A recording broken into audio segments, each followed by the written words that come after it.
Hello, guests and ghouls, and welcome to Quest Friends Hereafter, an improvised fiction podcast using the Under the Neighborhood role-playing system. I am Kyle, he, him, and today I, my four best friends, and some dice are going to tell you a story about how the DashCon ball pit could have been much, much worse. But before we get started with our adventures today, everyone should introduce themselves and say who they're playing, so people recognize your lovely voices and names. I think we should go in the same order that we typically do, and I'm last in that order. I don't know what the order is. I also don't know, except for my part. I know Ari usually goes first, but she made herself not go first last time out of spite for some reason. No, it's because I wanted to do a joke. I think it was once again the dog Dimado, but I forget. the fucking... There she goes! Doug Dimado. Anyways, I am Ari. My pronouns are she, her, and I play Aurelio Enrique Hueso Kanaka, otherwise known as Quique, the opportunist who adapts, and his pronouns are he, him. I'm Emily. My pronouns are they, them. And I play Irene Hawthorne, the Necromon trainer who overextends, whose pronouns are she, her. Hi, my name is Tom. My pronouns are he, him. I am playing Hilda Mishkevich, the guardian who pulls pranks, and her pronouns are she, her. I'm Hallie, pronouns she, her, and I play Sparky Malarkey, the intuition who investigates, also she, her.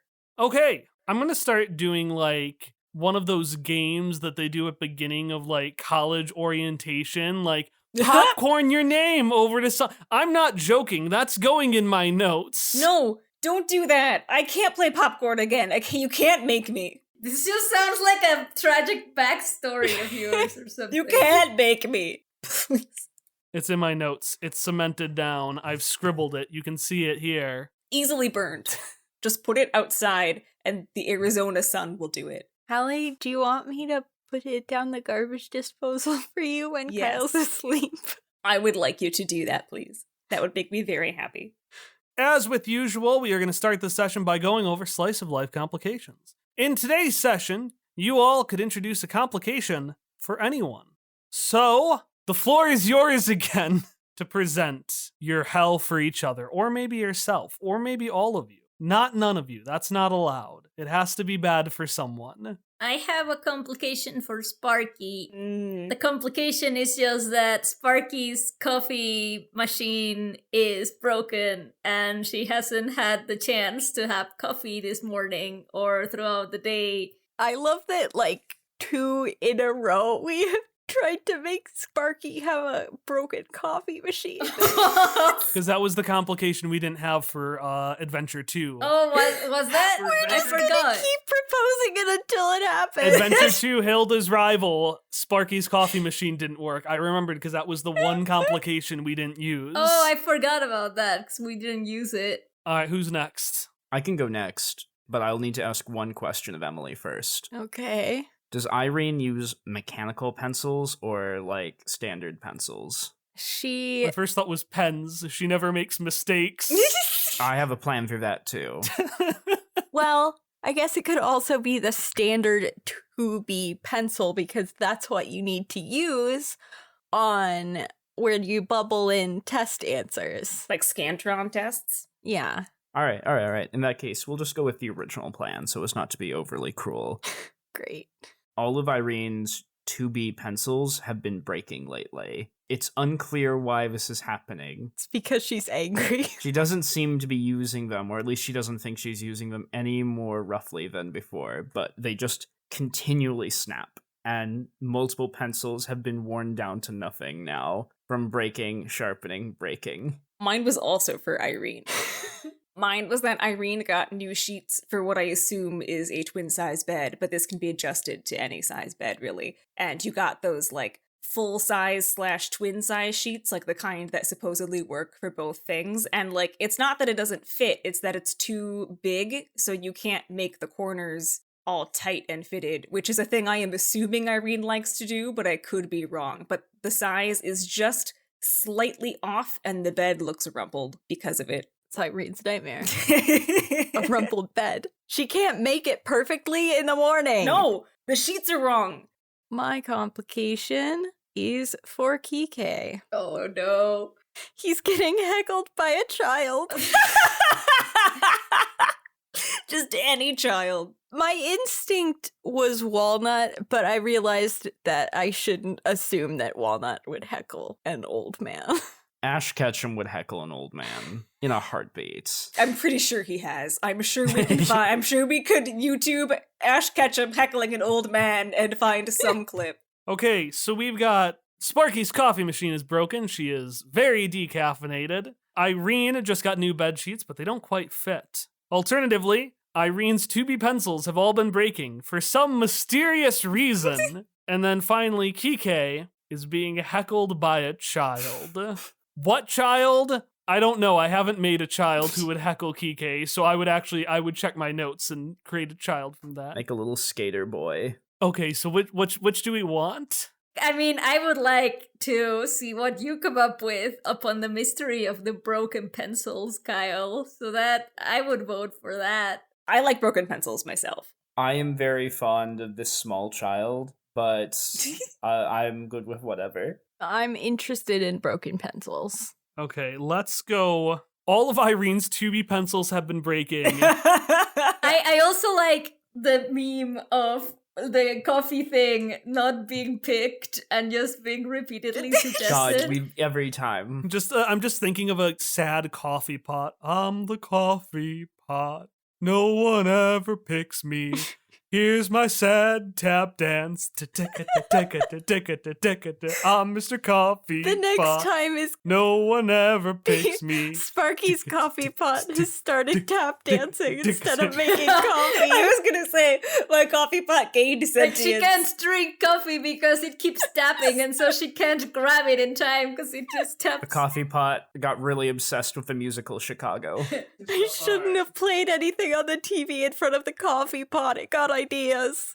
Okay, so it has been about a month since your last adventure. Just a quick recap of what happened there. Sparky was visited by her old friend from her high school mystery-solving crew, Pickle, her good friend Elliot. He tried to offer her a job. She said, fuck you. Sparky and Hilda then went to a signing with the aggressive bandit, who is Lucas Bang. He is someone from the Valley who won the Intermortal Necromon Championship when he was 17 years old, and he and Sparky dated when they were 17 years old. And might again. But unfortunately, there might be other things in play. He seems to be in the pocket of Scuba Core, which makes sense, they hire him, but also Maybelline, the number 2 of Scuba Core, and maybe the winner of his heart. Anyway, Scuba Core tried to pull some shit and failed. The only notable thing is that Sparky was given a business card that may or may not do something malicious. Who knows? Also, Scuba Core does in fact own all of her Necromon, but They're blank Necromon cards, it doesn't matter. so it's been a month since then. In the timeline of things, not a whole lot has changed. More and more businesses are adapting and changing to fit the Intermortal Necromon Championship. You've got Scuba Core Space Scraper. Construction for that can be heard at all hours of the day. And students like Hilda and Irene have been diligently training because we are now a month out from that championship actually starting. So things are really revving up on that front. But in all of your lives, has anything notable happened since we last saw our characters? Yes. Oh, I'll continue. Sparky, there were rutabagas in that lunchbox from Maybelline, right? With all the beauty products that she sells or whatever. No, it was just food. It was lunch. Just a lunchbox, whatever. Out of character, she probably just did not want to eat the roasted rutabagas, and so gave them. Yeah, that's fine. Like, who does? Sorry, the roasted rutabaga, and gave them to you instead. Among the research topics relating to rutabagas that Sparky has undertaken the last month are plural form accepted. Like she's trying to find, like, you know how sometimes like there are 2 acceptable forms of plural of pluralities? That's like number 1. She Googles it all the time, even though she knows the answer, which I will find out once I Google it. But other things that she's Googling are like rutabaga health benefits, rutabaga beauty benefits, rutabaga world domination benefits. Like she's just fully spiraling down rutabagas. They are still not at the grocery store. because that grocery store never has rutabagas, even though they have a very clearly marked rutabaga section. So she's just been hitting the rutabagas hard, which sounds like she's doing drugs, but she literally can't because there are no rutabagas. All right, perfect. And you know what? I'll give you a mystery tracker point for that for your mystery tracker, only because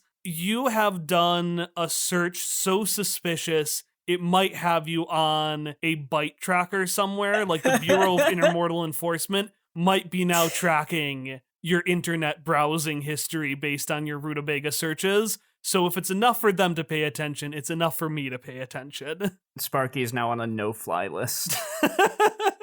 Tom, please. In this world, it's a no-die list. So yeah, as part of Sparky's Investigates descriptor, Hallie gets to choose a mystery to solve. And every time she takes steps towards solving that mystery, she gets a point. Once she gets 7 points on this investigation tracker, Sparky will uncover a major revelation about the plot. And right now, Sparky is at 3 out of those 7 points. Excellent. But you're not doing that investigation today, at least not on your home computer. I mean, I guess it is a laptop, so I guess you could be doing it. But It's my SmackBook Pro. you and everyone else are at the Bring Your Job to School fair. Yes. This fair is a job fair that is being held in the Bandit Gymnasium. That's the big gymnasium in the center of the Valley Public Schools. Is this school owned by the aggressive bandit, or did they just name it after him? So It's like, it is notably recently renamed. It used to be just the VPS Gymnasium, but since they're like, oh man, we finally got to host the championships, the whole town is like really being like, oh yeah, we love Necromon. Like there are new Necromon shops all over the place, and so the school has done the thing to try to suck up to Scuba Core by being like, it's the Bandit Gymnasium. And it's worked, because Scuba Core is here at this event. So what this event is this event is just, it's a job fair, but it's a mix of like that and one of those like fun rec days you would have for kids. You've got a bunch of stands with different businesses on them. Some of them are doing their own thing, but it's really hard to hear because Scuba Core just has an entire wall taken up by them. There's a big like Scuba Core banner and these speakers that are as tall as the gymnasium itself, blasting just pumping out music. And a bunch of smaller owned companies have their stands right in front of those speakers. For example, there's a stand for Out of Time, the grocery store that Sparky frequents. They're like, oh, here's what happens if you're a grocery store manager. Pursue this career, kids. You never have rutabagas, that's what happens. The Undertakers from Byte have their own little like truck outside. That one just says free video games on it. It just seems to be a way to get information from kids or something. But it's not horribly out of place just because, again, there are other things. There's like ring toss, there's a ball pit, and kids down below are running from stand to stand. Each of them is dressed up in their own unique costume. Lots of them are dressed up in the aggressive bandits outfit, but others are scientists, athletes, a couple of Undertakers as well, because there are 2 prizes for this competition. There is a prize for the best stand, and that prize is just basically free money. It's a grant. And then there is a prize for the kid who has the best costume for what job they want to be. And the prize for that is obviously what any kid at school wants, the unbreakable number 2 pencil.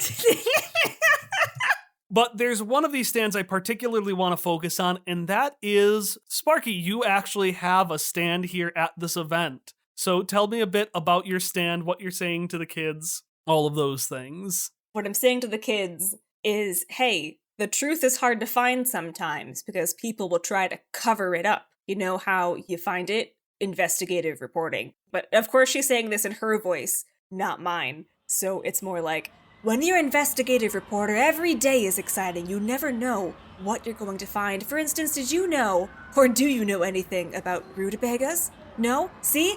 That's what it's like. That's what investigative reporting is like. Hilda is taking notes. And you see Hilda, and then you just see a bunch of kindergartners with like a teacher holding one of their hands. Good. And they're like, what's a rutabaga? That's a good question. And exactly the kind you should be asking. Is Has that anyone a kind of sucker? It's- Teacher said that if we came here, we will get suckers. That's another thing you have to watch over. Incentives. Sometimes people who give you incentives don't have your best interests at heart. You need to be able to provide your own incentive. A rutabaga is not a sucker. It is supposedly a vegetable. But can we confirm that? No, we can't, because they're never at the grocery store. Do you see what I'm saying? Do you know that plants don't come from the grocery store? Oh my god. Yeah, and Irene, as the rest of the kids shuffle off, with their teacher just being like, "Come on, we'll go back. We'll go back to Mr. Elmo. He has all the candy. Like, he's fun. We'll go back to him." Irene walks up, and Irene, what are you wearing? Irene is wearing a fairly formal dark green dress with a high collar and puffy sleeves and some Mary Jane flats. She's dressed as herself. Rutabaga are a root vegetable. You can grow them from seeds if you want. You don't have to go to the grocery store if you want a rutabaga. That's not the only place that has them. Honey, when you're a working adult, you don't have a lot of time for things anymore. The boss has a lot on her plate. She's doing a lot to investigate this. She has an unpaid assistant. Why don't you grow her some rutabaga? Well, I gladly would if the boss had me on that. But I have more important jobs like collecting all of these receipts for tax deductions. That's true. The other day, I cleaned the yard. That was a very useful task. And, Just realized that Hilda was just picking up garbage and moving it on top of other garbage. Please, Hilda would actually get rid of it. Where would she put it? It's already where it's in the supposed to be. The junkyard is where it's supposed to be. Is the junkyard a literal landfill? Yes. That's what I thought. Jesus, I thought it was Sparky just like... lives in a literal landfill. yeah. Did you think it I was? thought it was like a car junkyard. I thought it was like a place where like broken cars go. Oh no. Oh honey, no, my car is just in the junkyard. Oh. Because I like it aesthetically. Oh. So all my stuff is there. All right, so yes, Hilda. Oh, Hilda She's just a possum. cleared trash to other trash piles. Oh. You're just a possum. Oh no. And what are you dressed as? It doesn't look like you're dressed as my rival. You need to take this more seriously. And to that note, Hilda is kind of dressed as several things at once. So, she's got the notepad, of course. Physical notepad is very important because Sparky has impressed it upon her that a proper investigative journalist uses notepads and pencils. A 2B pencil, if anyone was counting, that's unbroken. She has got what's supposed to be like that little news fedora with the little feather in it. However, it's also a park ranger hat. So it's like wide brimmed and like one of the things is folded up. It still has the feather in it, so it now looks more like a swashbuckler's hat. But to Hilda's brain, this is a fusion of a park ranger hat and an investigative reporter hat. Hilda is also wearing a dramatic cape with the official Necromon League emblem on it. She is wearing hiking boots and like bits of ranger khakis, but then is also wearing like this formal like shirt, vest, and tie, like an event planner at a fancy thing. It is chaotic, to say the least. Booker is also here, just like chilling on Hilda's shoulder, I would assume. Rakub did not get dressed up, but Rakub might Booker. have made... It's too early for the shit. Booker is not dressed up, He's dressed like a book. but he may have made himself a tiny hat. Oh. I was thinking that he's got the little sailboat origami. I was Yes, thinking Hilda, the same you're on thing. It's That's that. what I was It's that. thinking. But he's got two of them, one on each little eye stalk. Oh! Like if it could be made from like his own pages somehow. Either that or just bits of the books that he's torn up from. Hilda's homework. That he's eaten. Yeah. He kicks his little origami legs at Irene at her aggressive approach. Cold. Well, it's really a lot of things. I, didn't really pick a job, so I've got a lot of things. But over here at this table, I'm obviously an apprentice journalist. Yes, and as my apprentice journalist, Hilda is very busy doing all of those important tasks that she mentioned earlier. However, if you are looking for a position where you could plant rutabaga seeds, you could always try investigative reporting. That doesn't sound like the type of job that I want. So you don't have the moxie for it. That's what I thought. No, actually, I just don't like to settle.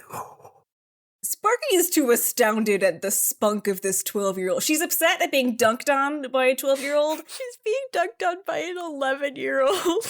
She's being dunked on by an 11-year-old and being defended by a 12-year-old.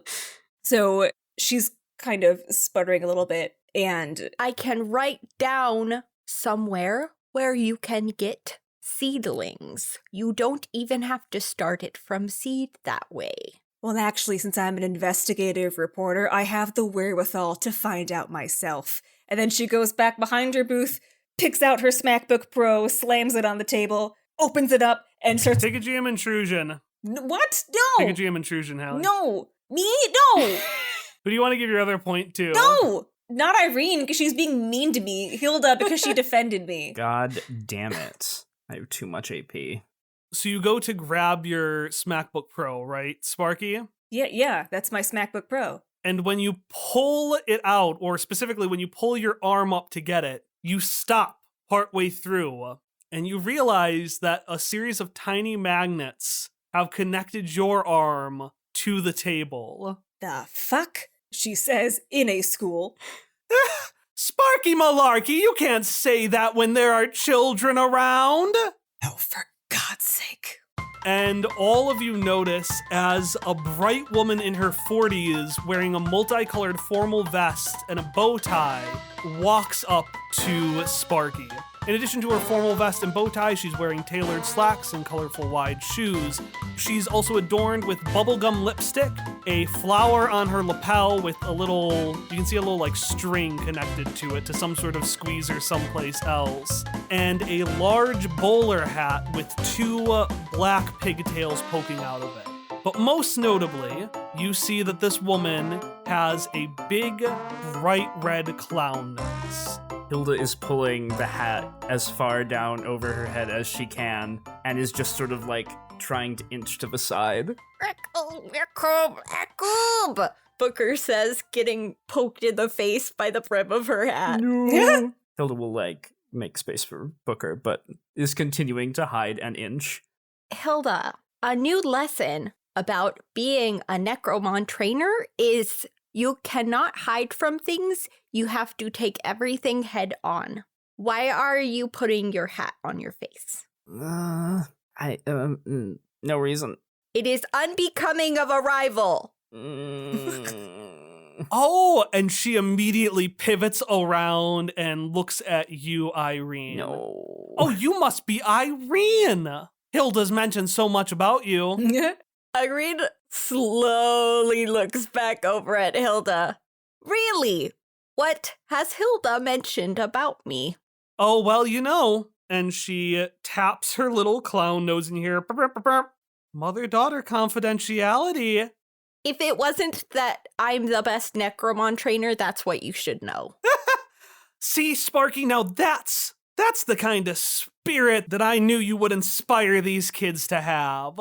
Sparky's still wrestling with the magnets. They have to learn from somewhere, don't they? And that one didn't get it from me. Oh, she's got that all on her own. I'm a very independent person. She's a very independent person.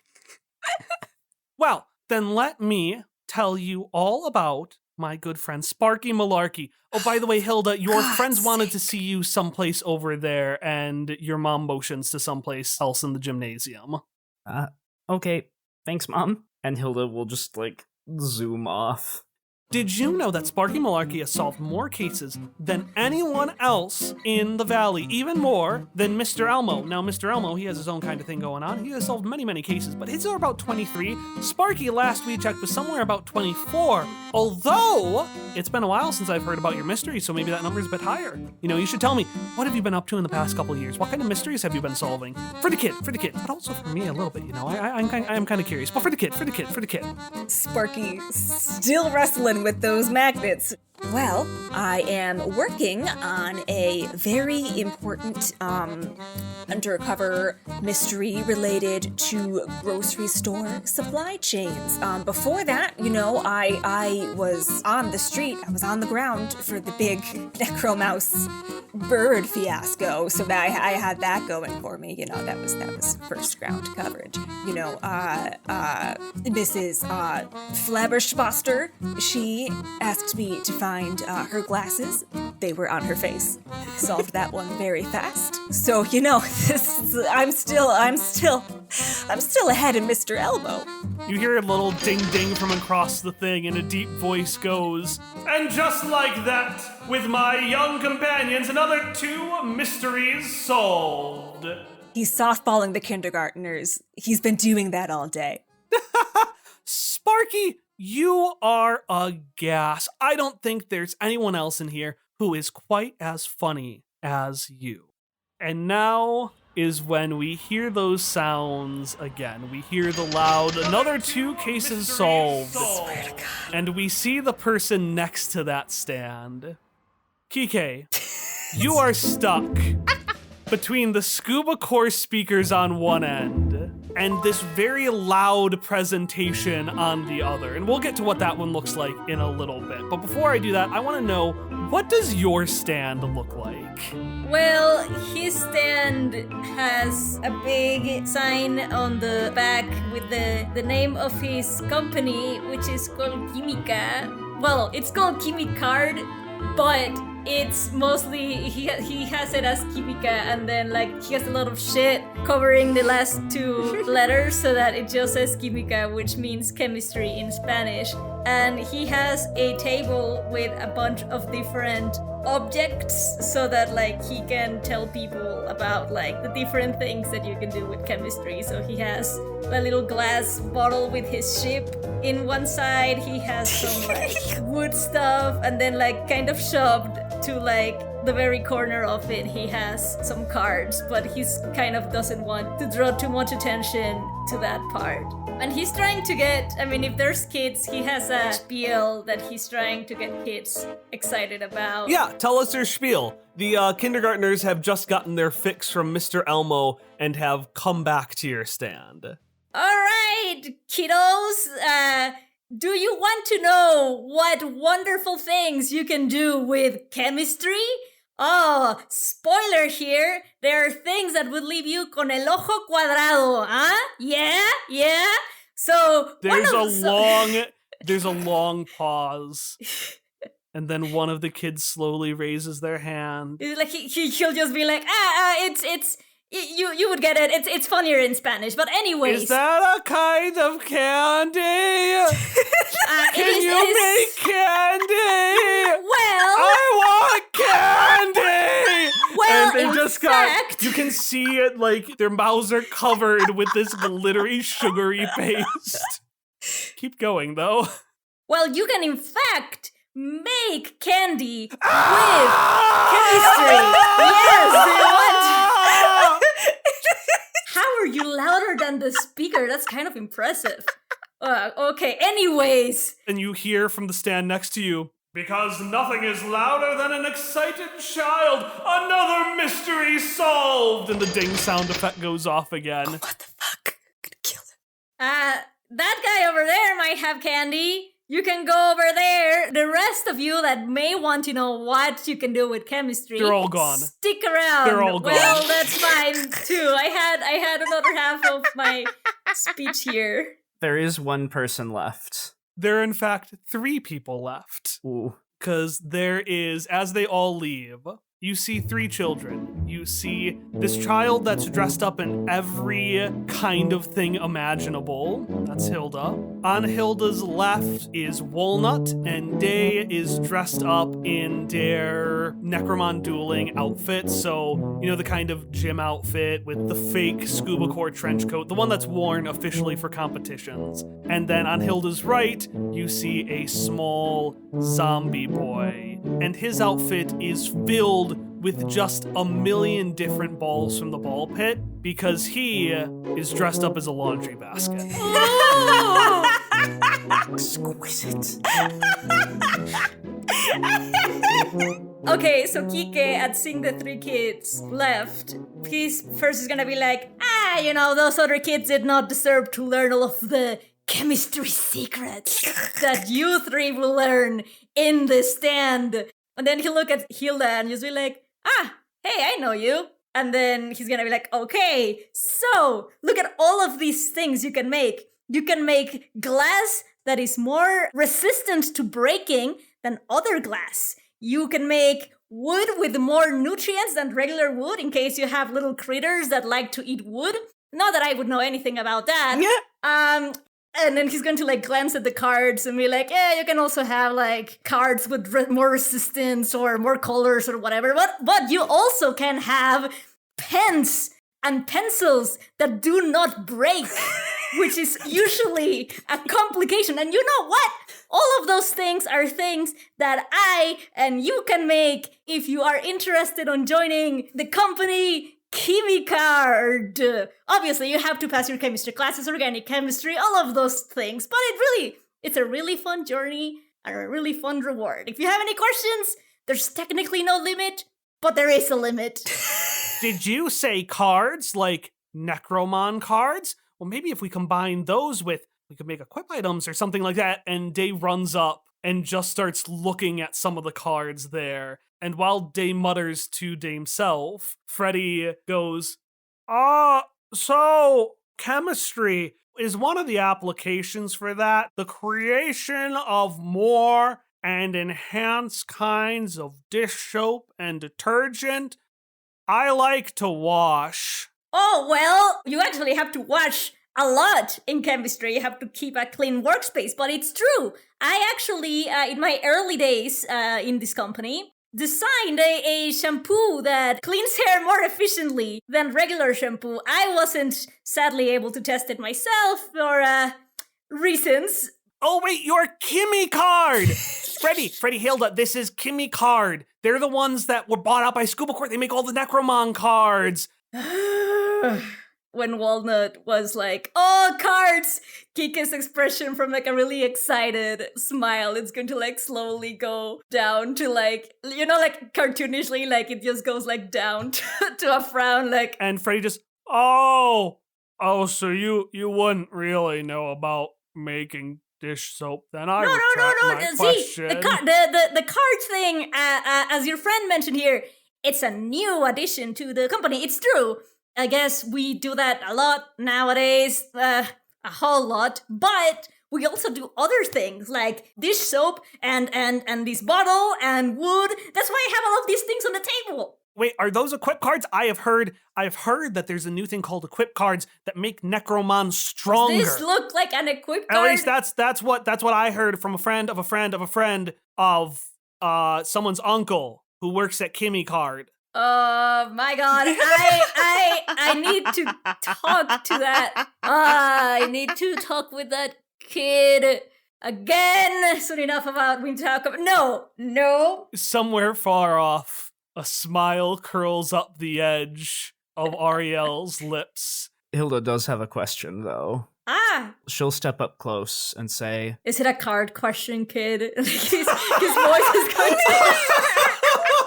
drop an octave when he asks. How did you know you wanted to be a chemist, Mr. Quique? He's going to do that, the only thing I can think of is the little gas pop up from Amphibia dolls, he's really excited. And Quique is just going to describe his whole journey through, his academic endeavors and all of his. Give us a taste. Just give us a monologue, and what I'll do is I'll fade in and out from bit to bit as we just like are like, and then in Okay. 1937, I... Yes, well, it all started back in the days when it was called alchemy, you see? And back then, people were It was a thinking, taboo among alchemists that you could not reanimate a human body for what equals the cost of a human soul. Anyways, keep going. Yes, where everybody thought maybe you can turn this thing into gold. Of course, that was just, that was puras patrañas. That wasn't anything that you could actually do. But then I was like, but what things can I do? I did that when I was alive, or was I already? You know, those details are a bit fuzzy. But regardless, at some point in my life or non-life, I went to university. And there, I can do applied chemistry, which is the thing that I do now, and it's the thing that I've been doing in this company for, and he's gonna try to think of how many years it has been, and he actually cannot remember how long he has been working in this company. So, a while. Definitely before you were born, probably before your parents were born. I actually don't know. But regardless, so if you wanna join, you can actually, I can hook you up for an internship or something. There's always places, and I always need somebody to work on the non-card parts of this business, which is minimal at this point, but there's some possibilities. Yeah, I mean, I don't start chemistry for a few grades, but I'd like to learn. There aren't really any investigative journalism classes either, so that's kind of why I started hanging around with the boss. But yeah, I would be happy to be an apprenticed alchemist, chemist-ist person. Just remember, the first rule is that you cannot make gold. That is puras patrañas, alright? No matter what other alchemists tell you. You also can't bring people back from life. That's like a rule that everybody knows about alchemy. But yeah, if you want, I can give you a head start in chemistry. I'm always really excited about that. Hilda has written down in a notepad, first rule, cannot turn things into gold. Second rule, cannot bring back dead.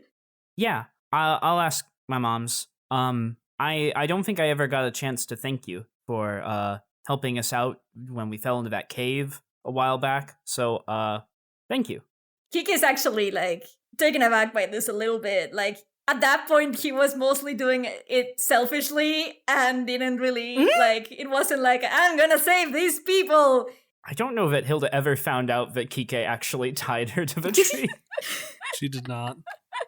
But he'll like, after being a bit surprised, he'll just be like, you don't have anything to thank me for. So I guess I'll accept them, but there's really no need. Thank you for your interest in chemistry. That does mean a lot, kid. And I do hope to see you around.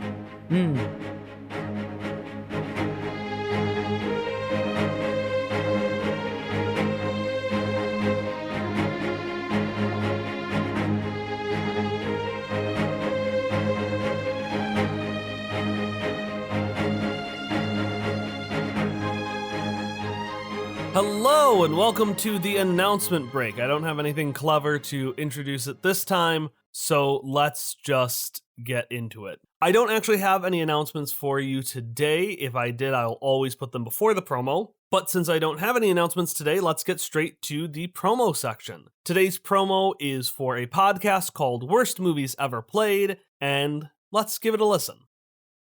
These movies are hot. My name is T2756. Would you like to have sex with me now for money? You know what? Honestly, cool. These movies are bloody. I was feeling a lot braver before I knew there was going to be murder and then threats of murder. Oh yeah, I mean, you didn't think you could go to Texas Instruments without murdering someone, did you? These movies are audio only. Worst Movies Ever Played is back with 3 new VHS movies for your ears. Anything can happen in this actual play RPG podcast, and we mean anything. What did you build that went so poorly a while back? Oh, I tried to build a girlfriend. Unfortunately, it also became a libertarian. Those words of freedom do not beg for it, they simply take it. Oh, this is a super bummer. Subscribe to Worst Movies Ever Played, wherever you get your podcasts. if that show sounds interesting to you, you can check out Worst Movies Ever Played at worstmovieseverplayed.com. Okay, that's all I've got for you today. Our next episode, Mr. Elmo's Mysterious Game Part 2, will release at its originally scheduled date, so next Monday, June 27th. But if you'd like additional stories, podcasts, or behind-the-scenes videos, you can find them at patreon.com/questfriends. I'll see you there.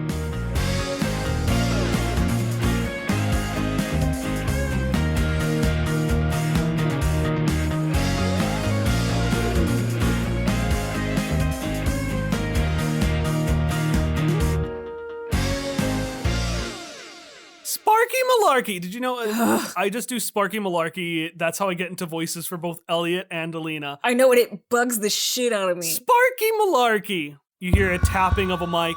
All right, everybody, all right. It is time to start another game. Swear to God. And you all notice that the music has stopped. Quique, if he had eardrums, would still be blown out because they're coming from the giant scuba core speakers. Well, he's lucky because he has no ears, so it's just a reverberating headache through his bone cranium or whatever. So before we begin, I wanted to thank Scuba Core for so graciously letting us host this event anywhere other than the Scuba Core Space Scraper, since that has many GOSHA violations. And you can see over in the corner Maybelline, who has her own stand for like a multi-level marketing company. God's sake. Is just sitting there like nodding. And when the ghost OSHA violations are mentioned, you can see she just her eyes turn like deadly furious. And Hilda's mom, Alina, just kind of. So anyways, before we get to the next part of the event, we've got a fun little quiz for you all. And you can hear all the kids groan. Just a series of oh. But the winner gets candy. And they all just start screaming for it again. Can I have Quique just look at Hilda and say, if it's a chemistry-based quiz, I got you. Thanks. And so all the vendors get shut down for a little bit, and everybody gets into a nice orderly line and gets themselves a little Scantron sheet with a series of basic questions. And they're fun questions. They're questions like, what's your favorite of these? Or what's that? And you realize pretty quickly it's a personality quiz. God. So what's your favorite Necromon element? What's your favorite color? You recently died. What form would you take as one of the dead? And so on and so forth. Quique will roll his eyes at that question. Skeleton is not one of the options. What? Damn it. A dead person, Irene writes in the line. A corpse. Yes, but what kind of dead person, young miss? You're not supposed to look over someone's shoulder when they're taking a test. I am so sorry. Please accept my apologies. Maybe. And you look up and... Well, I was really gonna say if Malaya could try and block that person from looking above Irene's shoulder since it is sitting in her lap. I would say that's going to be help somebody. You want to help out Irene in hiding. So you're going to roll and you're going to apply Malaya's stat to it, which by default is +0. Okay, alright.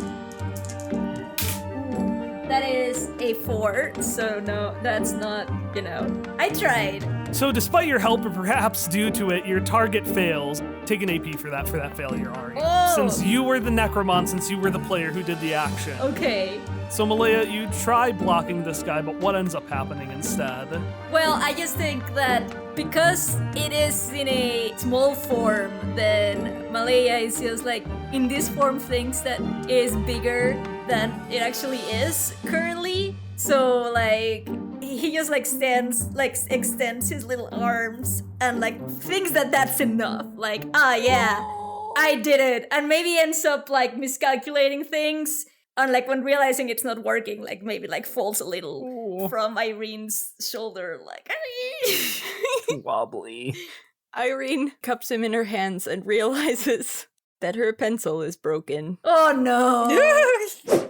Meanwhile, everyone else, so how is everyone else's quizzes going? What kind of answers are you giving? Hilda is giving very extreme answers. I know these are mostly framed as multiple choice, but do you know the type of Scantrons where it's like, do you strongly agree, slightly agree, neutral, slightly disagree, disagree, strongly disagree, only strongly disagree, and strongly agree answers from Hilda, or neutral answers? Only the three extremes. Hilda's answers are wildly all over the place currently. And she is also deeply overanalyzing all of the text in the questions. So, like, if they're asking whether or not I agree with the statement that this is important to me, does that mean that it's more important than other things? Or if they say, I can't enjoy a meal unless this, do I say that I sort of agree with it if I don't like it,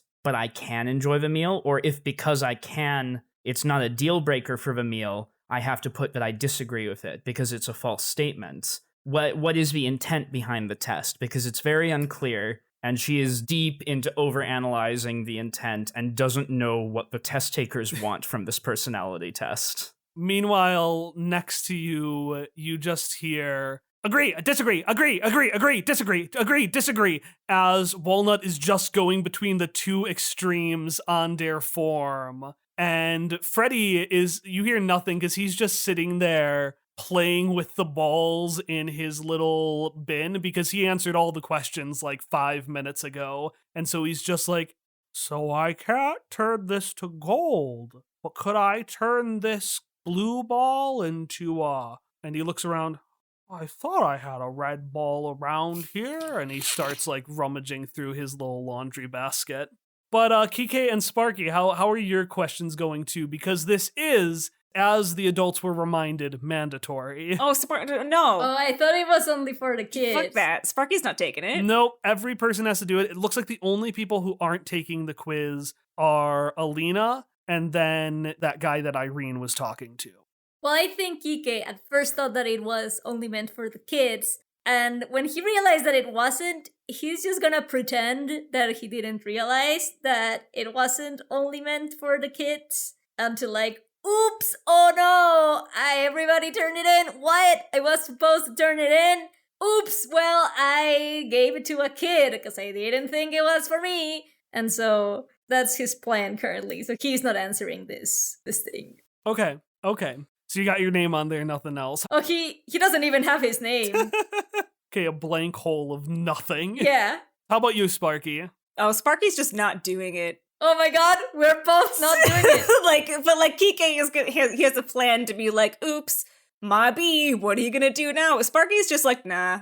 Sparky. Alina, come on. Come on, don't be such a sour puss. Just put on the questions. There's so many, and they're fun questions. You know, I asked Yulia about all of them, and Yulia agreed they're very fun, and Yulia knows about fun. Uh-huh.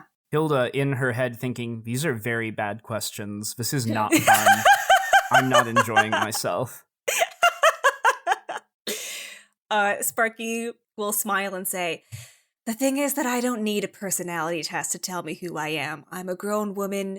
I already know things. Well, tell us then. Come on, it's been almost 25 years. I want to know everything and anything about my good friend Sparky Malarkey.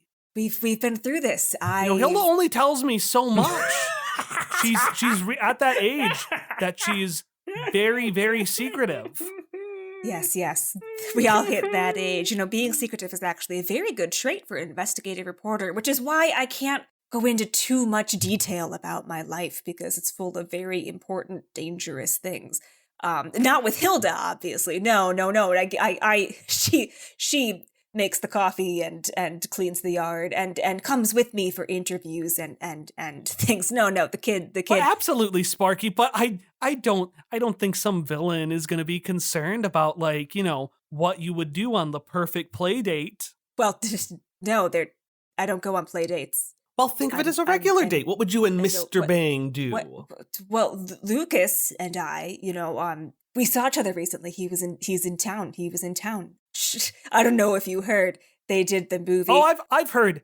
It was mentioned during the planning process multiple times, and she gives the stink eye to Maybelline. Okay, good. Then everything was thorough. We haven't gotten together we haven't like met up for coffee to catch up or anything. But I wouldn't even be able to tell him that much about my life for all the what if reasons I I set just that listed up? for you. Let me. Oh, how about no, this? How about Alina, this? no. You fill this out. No, that is okay. Alina, no. Roll me convince somebody. You're gonna have to roll me to convince somebody. What means do you want to do to convince Alina that no, she should not set up a meet cute with you and Lucas Bang? Because I, don't need one. I have so many meet cutes to plan around that it would just be a hassle if somebody planned one for me. I have to do this myself because of the thousands of other meet cutes. So you're gonna roll me convince somebody with slick, which is what you do when you're trying to disguise, mislead, or lie when trying to convince somebody. Thanks to my wild card, I have a +1 in slick today.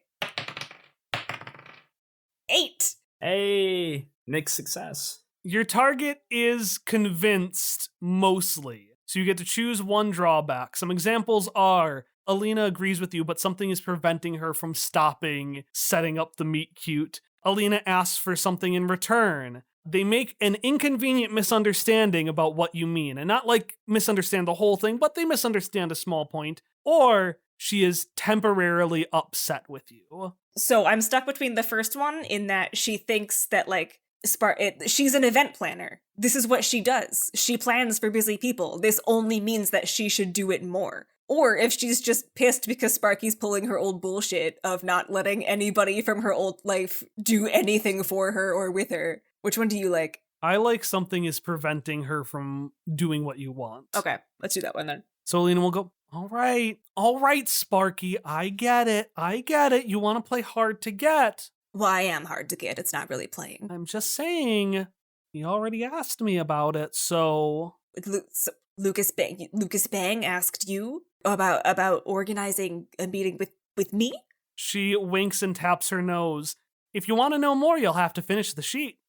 Sparky bites her lip so hard it starts bleeding and pulls the godforsaken little Scantron sheet towards her and starts filling it in completely randomly. She is not actually taking it. She's just ...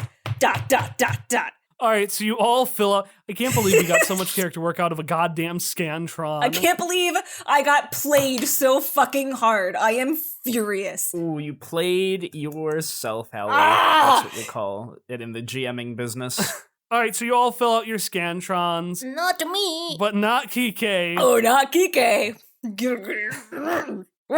And you all continue with your thing. Quique, you continue presentations. The kids continue going around and seeing things. Is there anything notable that you do during this event? I have a critical question. Yeah. Would Hilda have been close enough to know anything about this potential Lucas Bang meetup, or was this, fully separate from her? Do you want Hilda to have been close enough to you, Sparky? Yeah, let's do it. Okay, then yeah. How long are Booker's little eyes, or can they extend? Because it would be kind of fun if Booker just a little eye, just extended one eye, poking out. Yeah, spying on that, and then I feel like we should set a limit to it, but I want it to be a really funky limit, 35 feet or something like that. Just to be as weird and cursed as possible. Yeah, I don't want it to break things later on mechanically. I just thought it would be a kind of fun.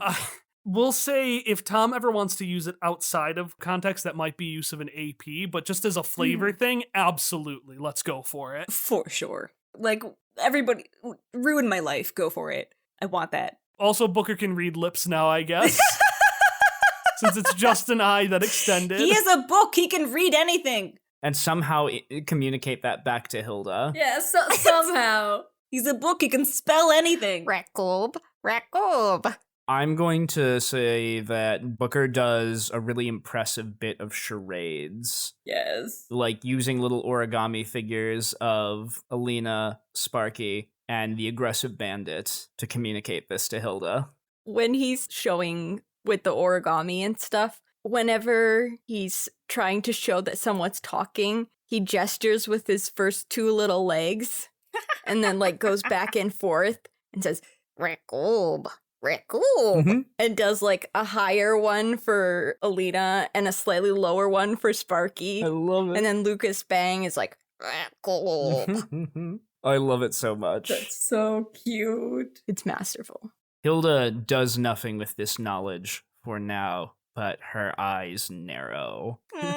Irene also overheard, but did not care. This was completely irrelevant to her. She's completely aghast at her pencil. Yeah, you've pulled out so many pencils. At this point, your sheet looks more like a Rorschach test because it just snap and some of the graphite spills across it.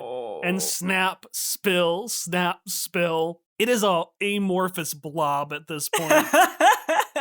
All right, the event continues. You go on with your day, but there's one thing everyone's waiting for. And you hear a tap on the mic again, and Alina goes, all right, everyone, thank you so much for coming to Bring Your Job to School Day. Now, it's the moment you've all been waiting for. It's time for us to announce the winners of the costume Take a GM intrusion, everyone. Oh, God. No! So then, does this mean that You don't share a point with other people. If more than one damn person it. gets a GM intrusion, I'm not having you share a point. That is how it goes. How long has it been since we've had a group intrusion? It's been a long time. The excited little screams from the kids, especially the kindergartners, turn into a little more nervous little screams as we hear this like bubbling, like and the ball pit in the center of the gymnasium starts bubbling up and up and up until like a geyser it explodes. And a series of colorful balls shoot up into the sky and start covering the entirety of the gymnasium. Hilda uses her cape to shelter both herself and Booker because she just assumes this is deadly. Well, Quique thinks it's some weird new addition to this, like, bring your job to school day. So he's just like, Sparky gets out her camera. And what does Irene do? Irene hasn't looked up from her pencils. It just like nothing around her is registering as she continues to break her pencils. Sparky, roll me to take action. I want to see how effectively you take those pictures. Oh God, is this going to be some Danganronpa bullshit about, like, in this exact frame is the clue to the culprit's whereabouts? Can you see it? The flash was turned on in this picture. Okay, so that's a 9, but my fierce is -2, so actually it's a 7. But because of my can't learn unless you try ability, I get an AP every time I roll a stat I have a negative value in. God damn it. So it's a mixed success. So you react slightly too late. Damn it. So you're taking pictures, and as you're taking the picture, you notice a figure that is mysteriously not responding to the action. And you take one picture of that figure before the camera is covered up by the ball pit balls, which rise higher and higher until from the outside of the gymnasium, you can see nothing but the inside of a ball pit. I hate it.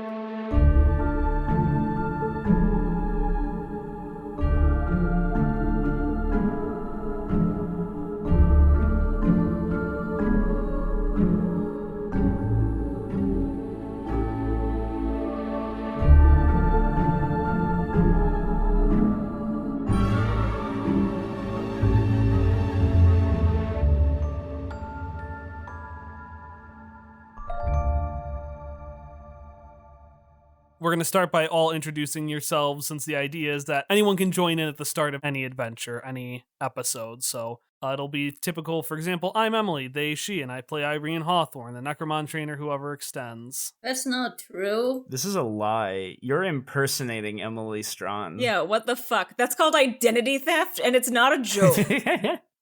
Fun fact, an idea I considered having here was Quique gets his identity stolen.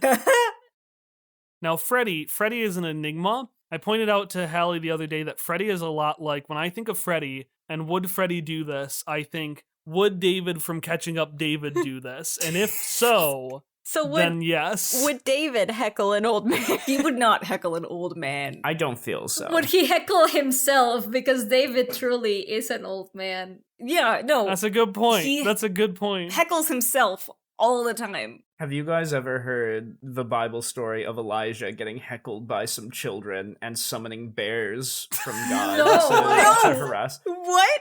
There's an actual chunk of the Bible where the prophet Elijah is going on this walk, and these like unspecified young people just start yelling at him, "Get out of here, Baldy," or something like that.